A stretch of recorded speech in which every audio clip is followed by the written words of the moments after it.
Mais si tu es entrepreneur, cette attitude peut te faire saisir une opportunité ou passer à côté de cette dernière. Il y a quelques années, j'ai été à un atelier d'entrepreneurs avec des partenaires pour lesquels voilà, je travaille depuis plusieurs années.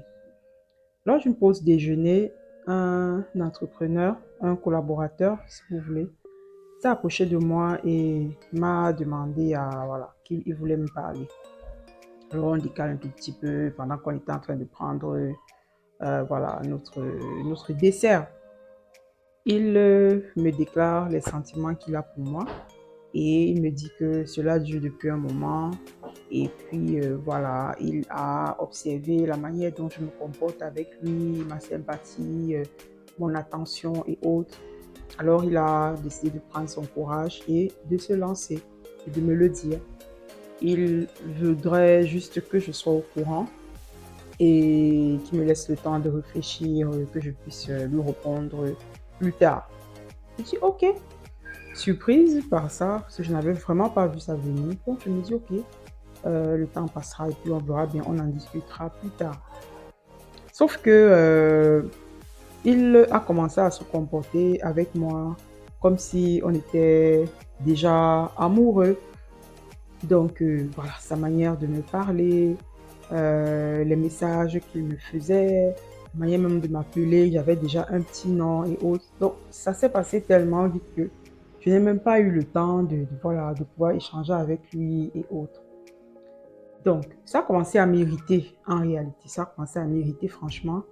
Et voilà, je m'apprêtais à lui répondre, lui faire un message tellement incendiaire, en tout cas très sec, violent et autres, très agressif à la limite. Après, un gars m'a demandé, m'a poussé comme ça à appeler une de mes grandes sœurs et de lui faire part de la situation, quoi. D'abord, on a rigolé, elle s'est dit, mais attends, tu as un monsieur, un aîné de cet acabit qui vient te faire la cour et puis tu te mets à crâner, c'est quoi ton affaire et tout. On rigole et puis je lui parle, fais part de ça, les sentiments, ce que j'en pense et elle me dit, non, écoute, si il a pris le courage de t'en parler compte tenu de la relation que vous avez, c'est que il est probable qu'il soit sérieux.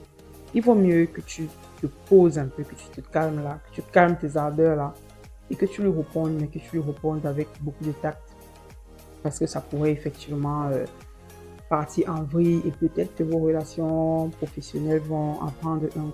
Donc prends le temps de te poser et réponds calmement au monsieur. Ce que j'ai fait. J'ai pris le temps, j'ai fait un message, j'ai répondu vraiment très poliment avec beaucoup de diplomatie et beaucoup de tact.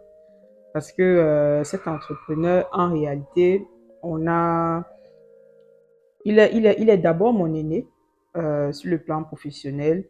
Voilà, il a beaucoup à m'apprendre sur le plan professionnel. Et donc, voilà quoi. Donc, je me devais tout de même quand même si il a osé me parler de ses sentiments, avoir quand même une attitude de... Voilà. Donc, c'est ce que je fais. Je lui fais ce message-là. On se revoit donc 1 ou 2 jours plus tard. Bon, on en parle calmement. Il est déçu de la réponse que j'ai eue, mais il me dit qu'il respecte ma décision et que ça ne va pas avoir un impact sur les rapports que nous avons sur le plan professionnel. Je dis, ok, on continue de travailler. On a plusieurs ateliers comme ça auxquels on assiste ensemble. Et puis un jour, il y a une opportunité qui se présente et puis je suis sélectionnée parmi les personnes ou alors je suis la personne qui a été recommandée et ensuite sélectionnée pour conduire ce projet-là, cette opportunité d'affaires. Alors, quand je vais à à ce rendez-vous-là pour pouvoir travailler, signer et voilà, discuter de comment est-ce que les choses vont se déployer. J'apprends que c'est Monsieur Paul qui m'a recommandé et voilà, qui a insisté pour que on me choisisse à cette place-là pour conduire ce projet. Je suis agréablement surprise et quand je sors de là, je l'appelle, je vais vers lui et puis je le remercie de cette opportunité. Ensuite, je lui demande, mais qu'est-ce qui s'est passé? Pourquoi moi? Pourquoi il m'a choisi moi? Compte tenu du fait que je n'ai pas répondu positivement à ses avances. Il me dit, il m'a choisi moi parce que il connaît mes qualités professionnelles, il connaît aussi mes qualités humaines, mes prédispositions à bien faire les choses et à surtout avoir cette capacité d'apprendre. Et aussi, il a eu, après justement ce refus, après ce non, eu beaucoup plus de considération pour moi. D'abord par la manière dont j'ai pris la chose, par la manière dont je lui ai répondu avec toute la diplomatie et le respect que j'ai mis.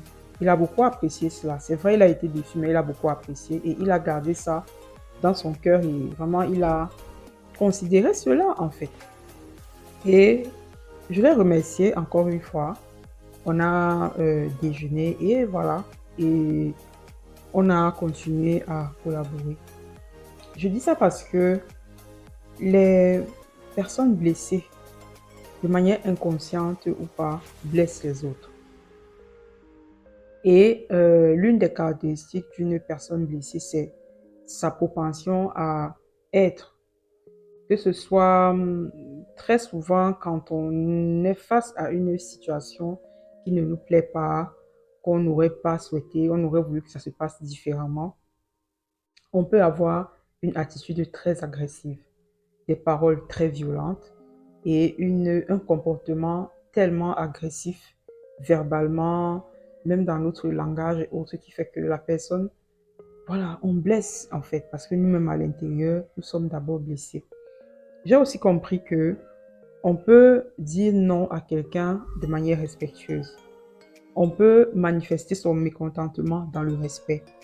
On peut dire à une personne qu'on n'est pas d'accord, on peut refuser les avances d'un homme, d'une femme, avec diplomatie, avec respect, avec tact, avec classe. Et bien que cette personne soit déçue qu'on n'ait pas accédé à ces avances, il y a comme une marque qui reste de cette personne-là. Et demain, après-demain, cette personne peut être la clé d'une opportunité que vous allez saisir. On dit que c'est Dieu qui accorde des grâces. C'est Dieu qui permet le succès d'un entrepreneur. Mais il y a aussi que c'est par un homme que très souvent Dieu passe pour nous ouvrir les portes qui sont déjà ouvertes sur le plan spirituel. La richesse est d'homme, comme mon père a souvent l'habitude de me dire. Donc, en définitive, j'ai compris que le fait que j'ai eu cette attitude respectueuse en lui disant non à ses avances a augmenté davantage la considération et le respect qu'il avait pour moi et a fait que lorsqu'il y a une opportunité qui s'est présentée, il n'a pas hésité à m'ouvrir cette porte et à me permettre de saisir cette opportunité-là. Donc, en résumé, guérir de ses blessures est plus que important en tant que personne, en tant que femme, en tant qu'homme, davantage en tant qu'entrepreneur. Parce que notre manière de gérer les relations humaines, les relations avec les autres, si nous ne sommes pas encore complètement guéris de nos blessures, peut avoir un impact jusqu'à la perte même des opportunités d'affaires que nous pouvons avoir. Donc, je voudrais interpeller encore une fois les femmes et les hommes à lire ce livre, à mieux comprendre les blessés de guerre, pour pouvoir mieux les aimer. C'est très important. Et il est plus qu'important de guérir de nos blessures pour pouvoir justement voir les opportunités qui sont très souvent à côté de nous, les saisir et surtout les garder. Sans oublier qu'effectivement, les opportunités, ça passe par des hommes. Ça passe par des bonnes relations saines et équilibrées que nous construisons. On ne les construit pas toujours pour l'être aimé, pour le partenaire de vie. On les construit aussi pour la santé et l'équilibre de nos relations, même avec nos collaborateurs, même avec nos collègues, même avec nos enfants, nos voisins et autres. C'est très important de considérer aussi cet aspect-là. Et je voudrais rendre hommage à ce monsieur, à cet entrepreneur que je vais appeler Monsieur Poul. Quand il écoutera cette vidéo, sans doute, il se reconnaîtra. Et je voudrais lui dire infiniment merci voilà, de cette opportunité qui m'a permis de saisir. Voilà, n'hésitez pas également à vous inscrire à l'édition 2 du WET qui sera le 14 juin prochain à Paris. Et je vous mettrai le lien de la billetterie en commentaire. Voilà. N'hésitez pas également à vous procurer cet exemplaire de livre qui va beaucoup vous aider. Et puis, offrez-le également à vos collègues, à vos collaborateurs. Et voilà, ils en sortiront certainement grandis. Voilà, c'est tout pour cette vidéo et on se dit à très bientôt pour une prochaine vidéo. Et n'oubliez pas que c'est ensemble que nous allons grandir et nous développer. À très bientôt.